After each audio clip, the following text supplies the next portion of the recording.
Joseph provides for his brothers and family.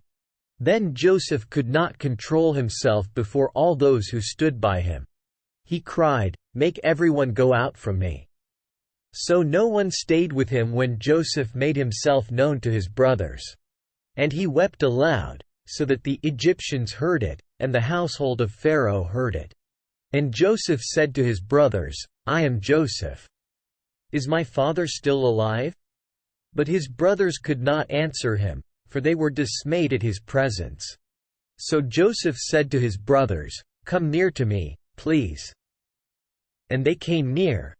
And he said, "I am your brother, Joseph, whom you sold into Egypt. And now do not be distressed or angry with yourselves because you sold me here. For God sent me before you to preserve life. For the famine has been in the land these 2 years, and there are yet 5 years in which there will be neither plowing nor harvest. And God sent me before you to preserve for you a remnant on earth, and to keep alive for you many survivors. So it was not you who sent me here, but God. He has made me a father to Pharaoh, and lord of all his house and ruler over all the land of Egypt. Hurry and go up to my father and say to him, 'Thus says your son Joseph, God has made me lord of all Egypt. Come down to me. Do not tarry. You shall dwell in the land of Goshen, and you shall be near me, you and your children and your children's children, and your flocks, your herds, and all that you have.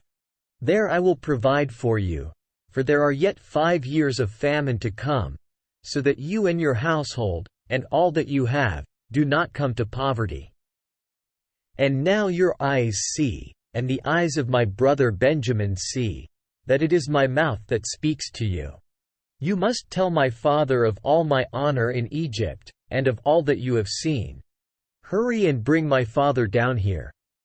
Then he fell upon his brother Benjamin's neck and wept, and Benjamin wept upon his neck. And he kissed all his brothers and wept upon them. After that his brothers talked with him. When the report was heard in Pharaoh's house, "Joseph's brothers have come," it pleased Pharaoh and his servants. And Pharaoh said to Joseph, "Say to your brothers, 'Do this. Load your beasts and go back to the land of Canaan, and take your father and your households, and come to me, and I will give you the best of the land of Egypt, and you shall eat the fat of the land.' And you, Joseph, are commanded to say, 'Do this. Take wagons from the land of Egypt for your little ones and for your wives, and bring your father, and come. Have no concern for your goods, for the best of all the land of Egypt is yours.'" The sons of Israel did so. And Joseph gave them wagons, according to the command of Pharaoh, and gave them provisions for the journey. To each and all of them he gave a change of clothes, but to Benjamin he gave 300 shekels of silver and 5 changes of clothes.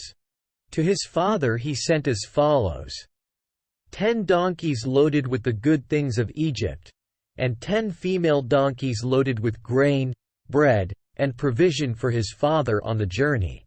Then he sent his brothers away, and as they departed, he said to them, "Do not quarrel on the way." So they went up out of Egypt and came to the land of Canaan to their father Jacob. And they told him, "Joseph is still alive, and he is ruler over all the land of Egypt." And his heart became numb, for he did not believe them. But when they told him all the words of Joseph, which he had said to them, and when he saw the wagons that Joseph had sent to carry him, the spirit of their father Jacob revived. And Israel said, "It is enough. Joseph my son is still alive. I will go and see him before I die."